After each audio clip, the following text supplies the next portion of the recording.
Now, going forward, and the last section for today, we'll talk a little bit about age sex classification, but particularly of Ibex and Argali. So I'll just talk about how we can identify different age sex classes of these two species, and this is very transferable to other ungulate species such as blue sheep, even bezoar goat, and some of the other ones. And obviously, it's less transferable to some other species such as Himalayan thar or whatever. But this is more to think about what are the things that we need to pick up. So, but before I start, let's talk a little bit about age sex structure of ungulates. So, when an ungulate is born, it's a kid, right? The kid is born generally, depending on where you are in the world, like generally in the summer, early summer or late summer. That kid has a survival probability. So the S stands for survival, and the K is the survival of the kid.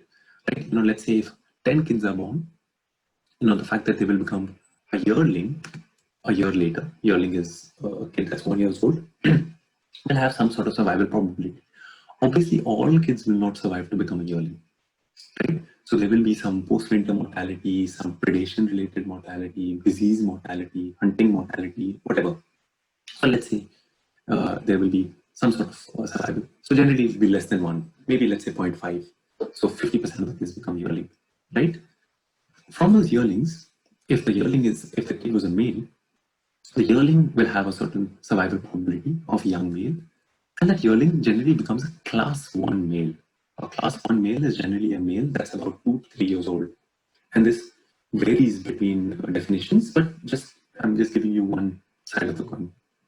So then that class 1 male will live on for 1 to 2 years, and then if it survives, again, it will become a class 2 male. So that's about 3 to 4 years old.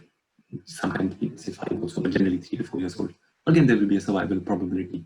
So as you can already see, the probability of going from a kid to class 2 is pretty low, because at every step there are these deaths happening.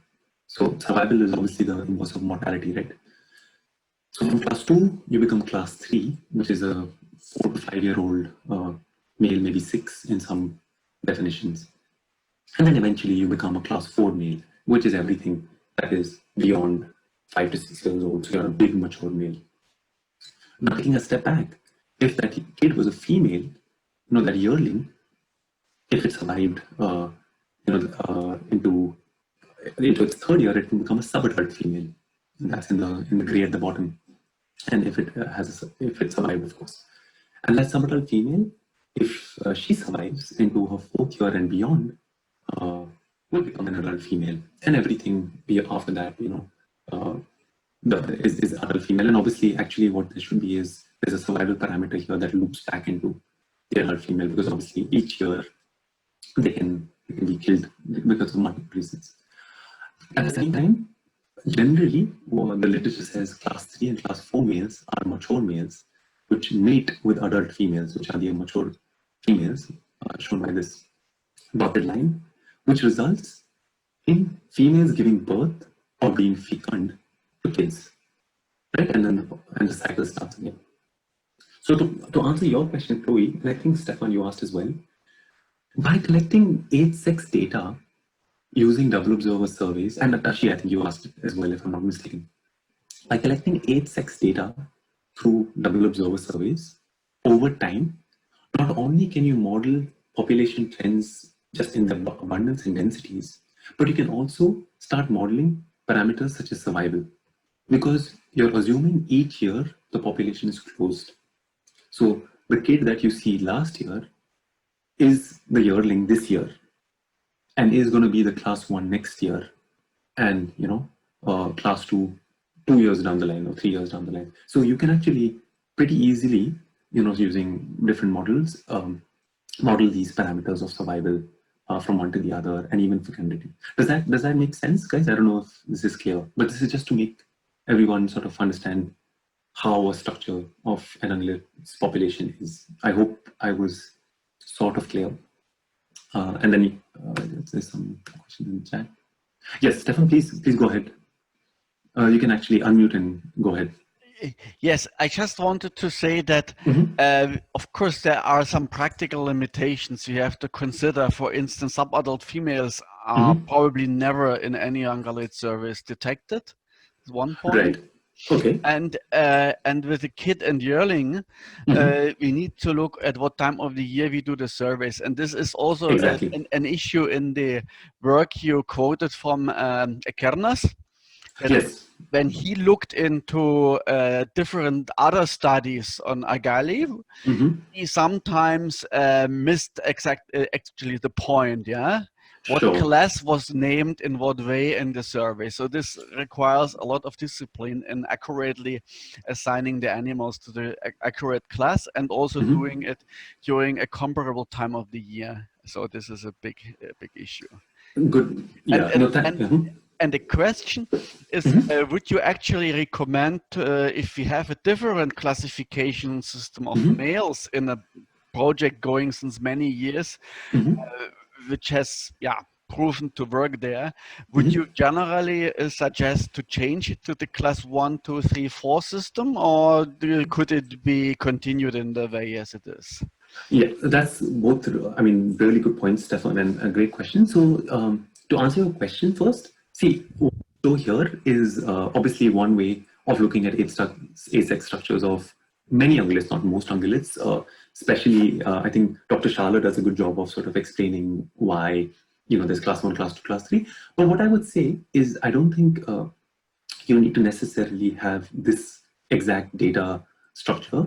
If you have a good classification system, in your field site, which has been going on for a long time, only be aware of the time steps. So, in this, obviously the time step is 1 year from a kid to yearling, 1 year from a yearling to class 1, 1 year from class 2 to class 3, so on and so forth.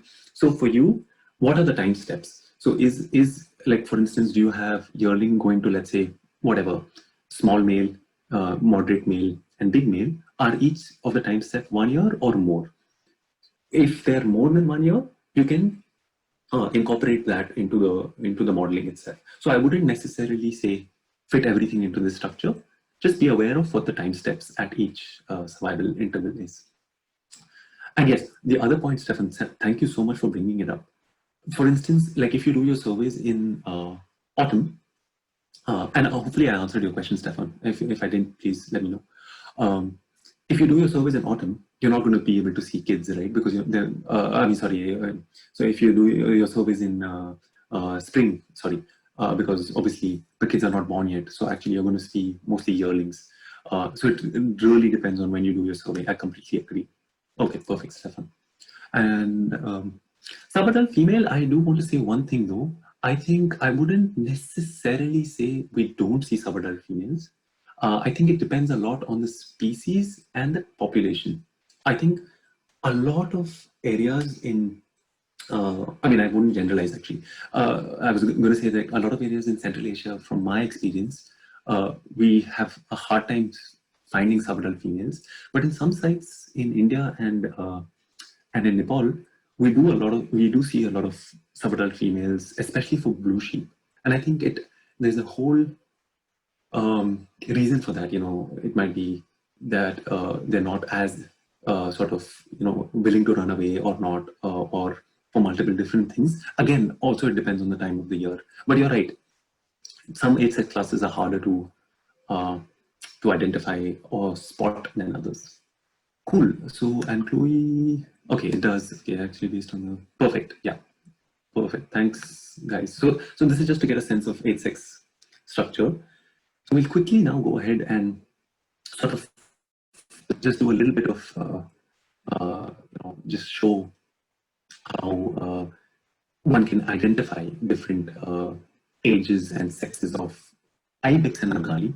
And I appreciate and understand that people might not be studying Ibex and Argali, but this is just more to sort of give tidbits as to, how one can go about. So this is a drawing, and these are all drawings, right? So they're not really that great, but I have some photos as well. So this is what an Ibex kid would look like. For instance, it's small, it doesn't have any horns, pretty straightforward, very, very small, As you can see from this zoomed in picture, no horns. It's just born this year. That's a kid from your. समझ गया हाँ बिल्कुल सही आपने कहा मैं यही छोटा वाला अगर बड़ा वाला लूंगा भी तो इस इस्तेमाल के लिए नहीं कि उसको वैसे शौक होती है और कभी मूड हो तो बंदा रूम में बैठा I think there's somebody's mic open. Sorry. Oh, sorry. I thought I could. I'm sorry. Moving on. And then you have a yearling. It's obviously a little bigger than a kid, and it has like small horns, right? So that these can be visible, hopefully, in a survey. I mean, these are all very theoretical points, but this is what you should be sort of looking at. That's what the kid would look like. Still small, but has these small spiky horns.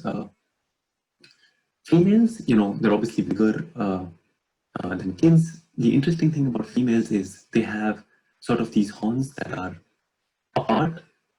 Sort of they have this gap between the two, where they come out from their heads. They're quite thin, the horn. Generally, they're sort of parallel-ish, of course. Most importantly, the base of the horn is quite thin, and I'll explain what I mean by that. Here, as you can see, it's completely brown, but generally, Ibex females also can, depending on the time of year, have white underparts. And this is, again, a zoomed-in version of the horns. So I'm really stressing on the horns because a lot of age sex classification, I have realized, is I get helped when I look at the horns, really. So yeah, really thin horns and quite, sort of, as you can see, so that's a female, that's a yearling. There's a comment in the chat, I think. Yes, Stefan, I was just coming to that, exactly. So as you can see in this female, she has no beard or very little beard, for instance, but very clearly there's a gap, right? And they're sort of going thin and parallel up. The next picture, I mean, it's not the best picture, and I apologize. You can see there's a little beard here, which is a bit counterintuitive because a lot of people first would say, oh, the beards are only for males. They're not. And there can be some females, as seen in this picture, with a beard. But again, the way you would identify it is with those horns, and if available, you can see the genitalia. Obviously, from here, we don't have that view. So that's how one can identify a female. Class 1 male is bigger than a female. It has sort of, this beard that's a bit more pronounced. Similar length horns, but their size is quite big. So they're thicker at the base, especially. They're quite thick. And unlike the female, they're quite, where they start from at the top of the head is quite close to each other. And it sort of goes outwards, not upwards. It's sort of like a doorknob, almost, like a handle. I hope that sort of makes sense. So this is a class 1 male. You can see the beard, you can see the genitalia, and sort of, this thicker horn sort of going from a more similar base, out and sideways. Class 2 males, they're much bigger. In Ibex, again, they have a pronounced beard. Their horns now have these ridges, very, very sort of pronounced ridges. Some literature says, and it obviously varies where you are in across the Ibex distribution, 3 to 4 or 5 ridges maybe is a class 2. So, this has about 1, 2, 3, 4, maybe 6, but, it's maybe a class 2. So that's how, and it's a bit longer, the horn, than class 1. So that's how the horn would look like, for instance. This is an alpine ibex, but which is found in Europe. But similarly, the ibex in Asia will have these horns. So yeah, and then you can see the genitalia here as well. So that's a male, and there are these ridges. And then you have these class 3 to 4 males, so like really big.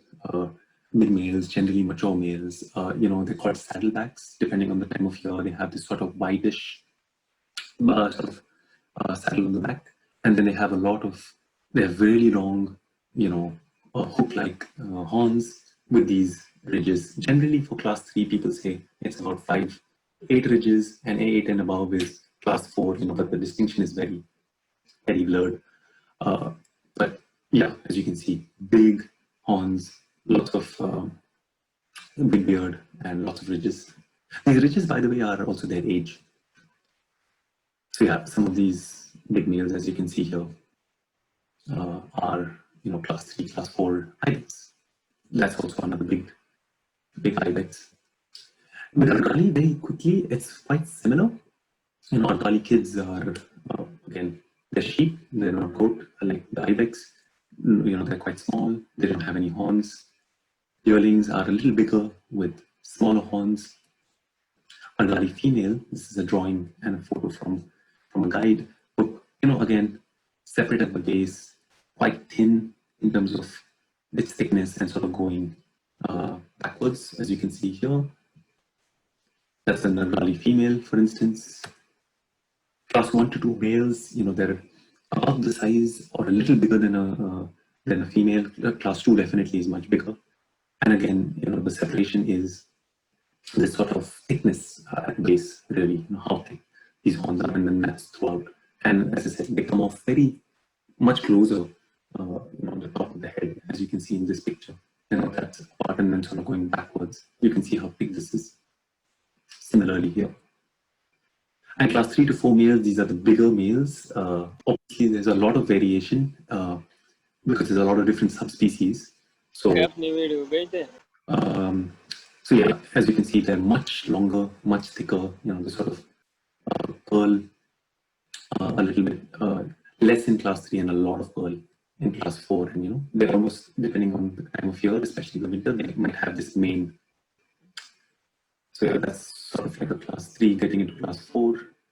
That's a class 4, big male with like these turns, similar here and similar here. And while this is for Argali and Ibex, this sort of horn characteristics and body size, for instance, will be similar, even though horns are different, let's say for Uriel, or let's say for blue sheep, and to a certain extent for even Markhor and things like that. So my point is, it's just to really think about these things. Sorry, there's some points here. She says, you mentioned last time that during the survey, while observing groups, we should not take much time, but sexing and observing, say for blue sheep, would you manage the survey time efficiently? So Tashi, when I said not much time, I meant enough time to actually count the number of groups and sex classify them. So if you remember, we'll have about 15 to 30 minutes difference between the two observers. So as long as you take, maybe 8 to 10 minutes as well. Maybe that's also too much. Maybe 5 to 8 minutes, for instance, to age and classify them, and then keep going. The point is, you shouldn't meet together. So I think there is this trade-off between how long you spend and the data you collect. But yes, over time you can be more efficient. Also remember, the second observer is seeing groups. So he or she also is going to be stopping. So the time gap is not always 30. Sometimes it might be more than 30, sometimes less than 30. Oh, Zalmai says we use 1 hour time gap. Okay, interesting. I would like to hear how your recaptures are, Zalmai, maybe a little later. Do you get a lot of recaptures or not? So quickly going, we'll do a quick activity. And I'm going to just break us into breakout rooms for 15 minutes. And let me just stop sharing. Let me just tell you what the activity is actually. I'm going to give you 7 to 8 photos.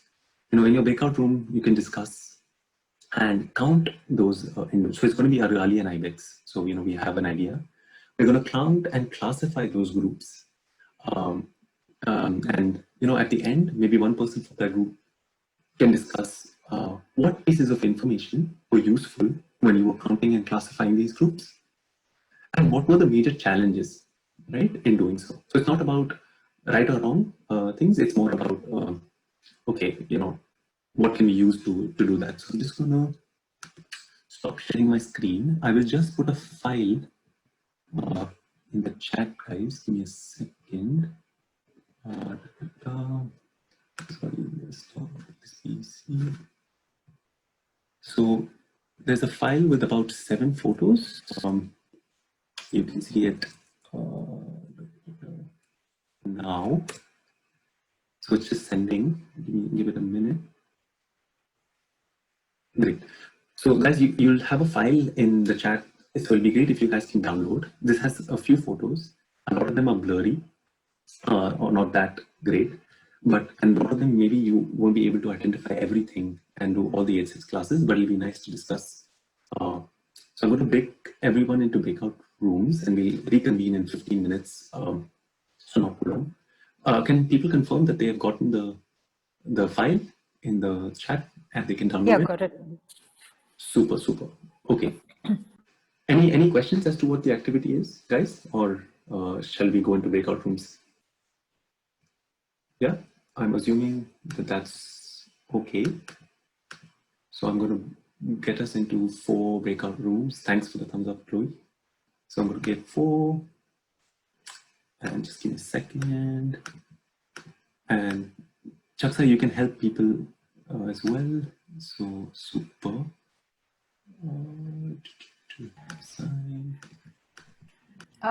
Once Munib, Nilufa saying she can't see the file.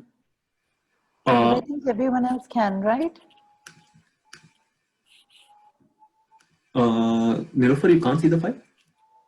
Okay, I can, it's a PDF file. So I can resend it to you, Nilofer. Give me a minute and then I can come into the individual rooms and drop the files if they don't have it. Danielle also is having a problem, I think. Danielle as well.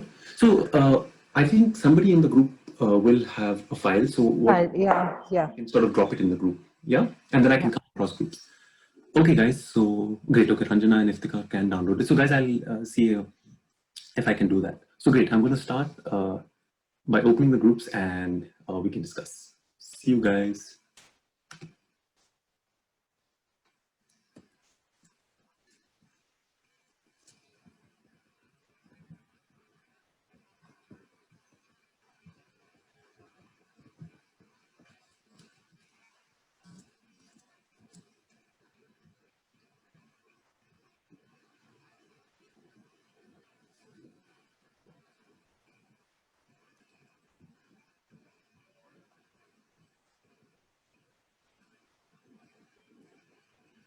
Hi, guys.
Hi guys, I think everyone's going to return soon. So we'll just give everyone a couple of minutes.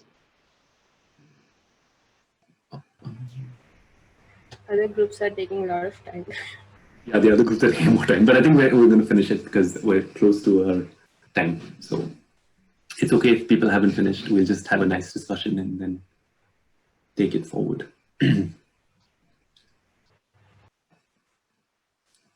Great. Welcome back, everyone.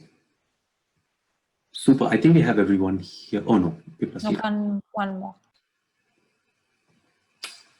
Super. Okay. Thanks, everyone. So let's try and wrap up in the next 10 minutes, maximum 15. So from each group, do you want to, one of you from the group, do you want to just say what you saw, what were the numbers and its classification, and more importantly, what helped you classify them and what were major challenges? So maybe we'll start with Ranjana's group because I know they finished very fast, so I'm sure they have everything correct. Yeah. So in most of people in Argali have never seen Ibex or Argali in their field. So we had, we took some time to even identify the species. But I think, so one difficulty that we found is to differentiate between female, like class 1, male and female. And I think the other problem was, especially in large groups, and when they are like quite far, it's always not possible to differentiate them clearly into groups. So this was the second point. And I think the one point which was helpful in differentiating males and female was the horn thickness. So we observed that in some, even though they look quite adult, they had thin base of horns, so which we thought they should be females. So that was one helpful point. And so one tip or one thing that we can use in field to, confidently divide them is, make videos and photos, especially when you have a large group. It might not always be possible to observe clearly, and differentiate them. So we can use those photos and zoom in and zoom out to, observe them clearly and differentiate. So we discussed all that. Thank you. Exactly. No, that's a very valid point. I think class 1 males and females are really hard to distinguish even in other species. So valid point amongst other valid points. Great. So then does any other group, do people want to go? Which group should I nominate? Chaksa, from your group, who wants to go? Anyone from Chaksa's group? I can go actually. I think some of our group had like difficulties with this sound, and so what I can say is that like it's very hard sometimes like to just identify them, mainly because they turn their back on us. You can't really distinguish the head. They're running away. Yeah, as was said before, like when you're not completely familiar with the species, like for example, I'm more familiar with ibexes than sheep species. So like, for example, the second, at first I was saying females, but I had actually no really a good idea. Like if it was like a young male, like class 1, I mean, like, or a female, like even if you could see this animal pretty well, at least just by the horns. I think Chaksa said it was most likely a class 1 male, I think. Yeah, sometimes like just even counting them can be tricky, right? Like super close or whatever. So yeah, like that's a tough thing to do, I guess, like especially if you have to do it quickly. So one thing we were saying is like you can use just like the position of the animals, like this gigantic group, like where there is 40, for example, like if you can identify the little tiny little kids, like usually like the one beside should be females, I guess, which would help at least identify some females. Super. But yeah, hard work. Nice. No, it's exactly for this reason I thought we should do this activity, just to get thinking about, what are the things that one should be looking for. So great. Thanks, Chloe and your group. Next group, maybe from, we all. Yeah.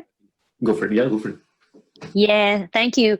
I think there's not much we can probably add because it seems that we all experienced similar challenges so much. But if we probably want to divide these challenges into groups, we can probably say that it would be subjective challenges or environmental challenges. So if the observers are not familiar, as Chloe said, are not familiar with the species and age differences or sex differences, it would be really difficult and challenging to identify and recognize these differences.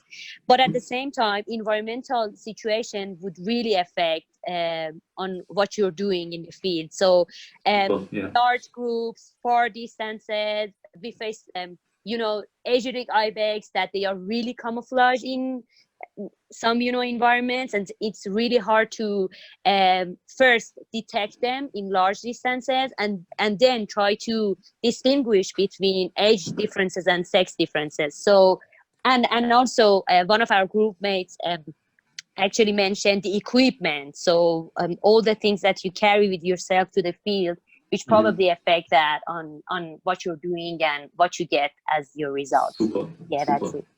Thank Absolutely perfect. I mean, I was hoping to classify them into these teams. So thank you so much, Lino, for doing that. You have observer-related issues, environmental issues, and then sort of equipment-related issues. So yeah, absolutely correct. Thanks. And the last group, quickly, so we can, after that, we'll just do a quick wrap up of the class. So the last group, is it ours? Yes, last, not in terms of, just in terms of. Wow, Munib, you've really challenged us. I feel like I was again in Wuhan in the mountains. Nice. And fighting with colleagues that, no, that's a female. She said, no, that's a male. It's very hard and tricky. It's very hard and tricky. It really depends on so many things, as our friends and colleagues said, that from equipment, from weather, from sex, age and stuff, and how far you are from the animal. So, and also how familiar you are with the animal. So local expertise, having people from those places are very valuable in these things. We were struggling with few because some of those animals were not familiar to us, and in some we had hard time understanding or understanding if it was sub-adult male or it was a grown female. And it was the photograph was far to really see the base of the horns. So if it is a thick horn, then it's a male. If it is thin and parallel, then it should be female. So these are the points that really is tricky and hard to, it's challenging. Great. Thanks, Almai. That's so nice. And I'm glad that you brought up the fact that, sort of took you back to Wakhan, because the conversations you always have, right? People of each other. That's right. That's right. Thanks. Okay, so I'll just wrap up the class because I'm aware that we've just hit our 2-hour mark. So I will send you what I think the answers are, because actually nobody knows the reality, right? We just are using our expertise to what we think the answer is. So I will send it over email. But more important than the answers was exactly the discussions we just had.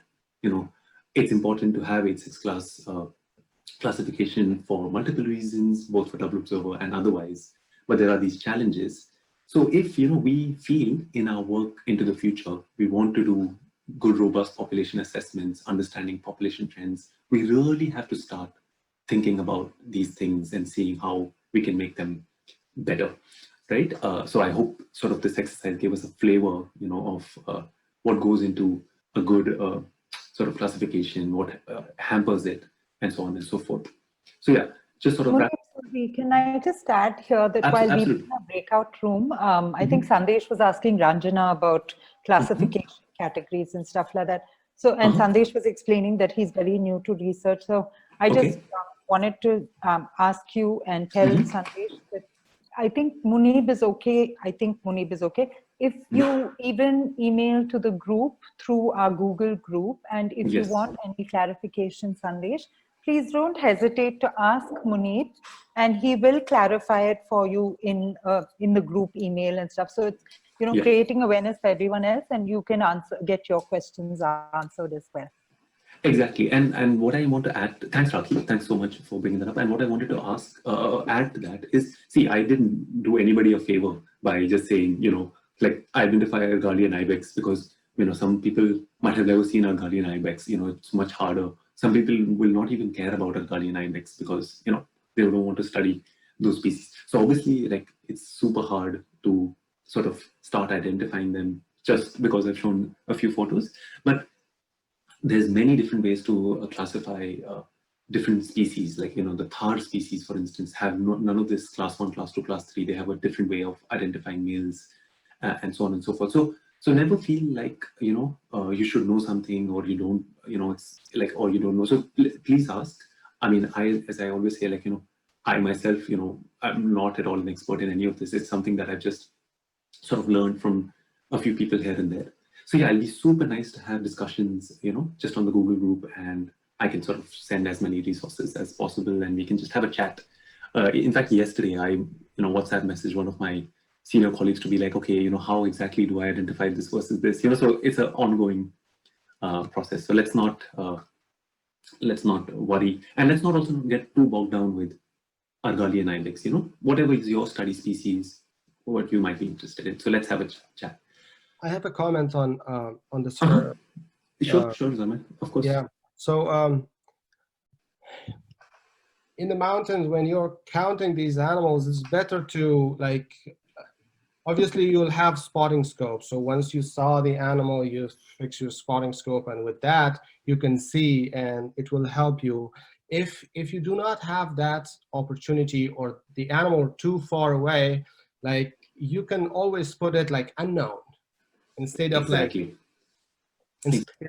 inaccurately writing it like male, female, this and that. No. I mean, just say unknown. Perfect. Just count it. Yeah. Perfect. Very, very good point.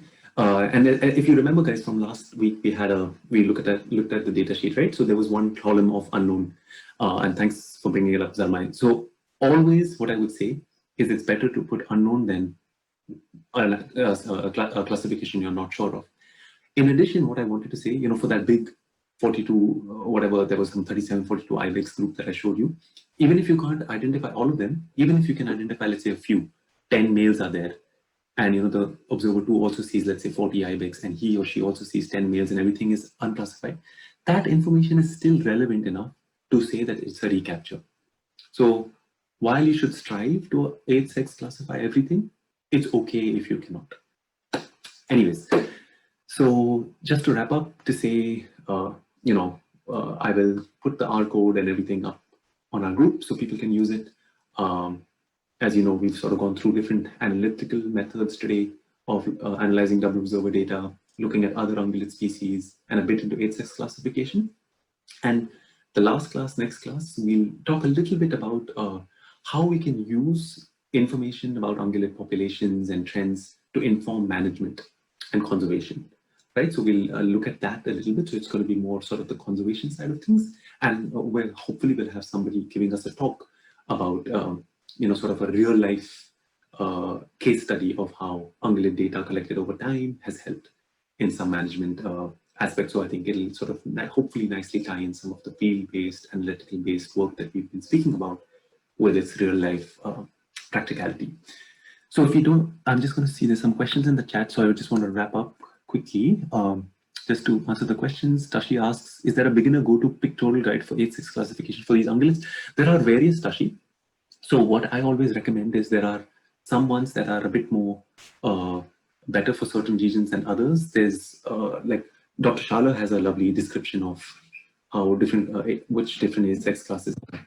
So there's that I use sometimes, but there are, and I can share a few with the group. But if you tell me on the Google group which particular species might be of interest to you, it might be easier. I assume you're in Bhutan, so maybe blue sheep, but I'm obviously assuming. So yeah. Chloe asks, indeed seeing some pictures, one can't deny the usefulness of very good pair of binoculars, exactly. Cool, okay, yeah, Tashi, we can talk about blue sheep, and I can definitely send you some photos. So guys, let's... Puneet, before you go, for Justine's sake, her photograph she wanted you to take. Oh God, another to take? Yeah.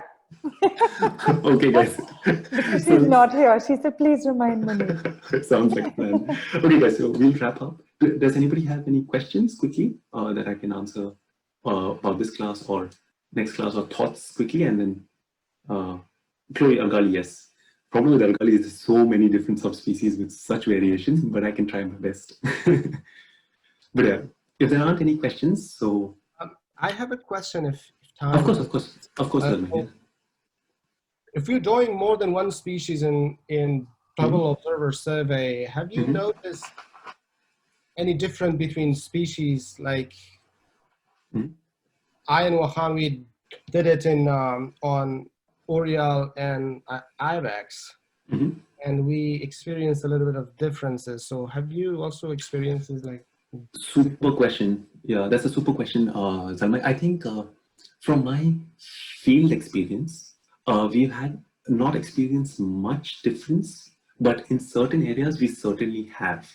For instance, and I think it matters a lot depending on which species it is and what other factors affecting that population. Obviously, I'm assuming a lot right now, but I'm just giving you my personal anecdotal information. For instance, in one place, we did have issues with identifying ibex a lot more than we had with identifying blue sheep, because ibex were very, very sort of in these cliffy areas and very hard to detect, more so than blue sheep. One point. The other point was there was a species, the Nilgiri thar. Well, that was a single species one actually, but let me come back. The Himalayan thar that we did with blue sheep as well. Again, there was a lot of evasive movement, more for the thar than for the blue sheep, because thar, in terms of their natural history, they evade into the forests. Whereas the blue sheep have evasive movement more higher up the cliffs. So you're still able to see them. So there is no doubt that there is a species level error with detection that comes in. Yeah, I think that needs to be thought of, if not accounted for, at least in the discussion, or maybe in the model itself, where I would use an MB model for, let's say, ibex, whereas the MT model for blue sheep. So yeah. I also felt like for Oriole it was like tricky because Oriole was in the undulating terrain where we used to walk, but I was cool and relaxed on the cliff. They did not even care about us. Yeah. But Oriole was a little bit like moving away. Yeah. Disturbed. Yeah. Exactly. So yeah, you have to be very careful as to how you define the blocks. This becomes tricky with multi-species because block, the way you define your survey block, might be good for ibex, but very bad for Oriole, because Oriole will start moving from block A to block B. So you can do multiple different things in the field. Maybe have a set of observers for only Oriole, where the block is bigger, and set of observers for only ibex, where the block is smaller. But obviously, it's tricky. But good point.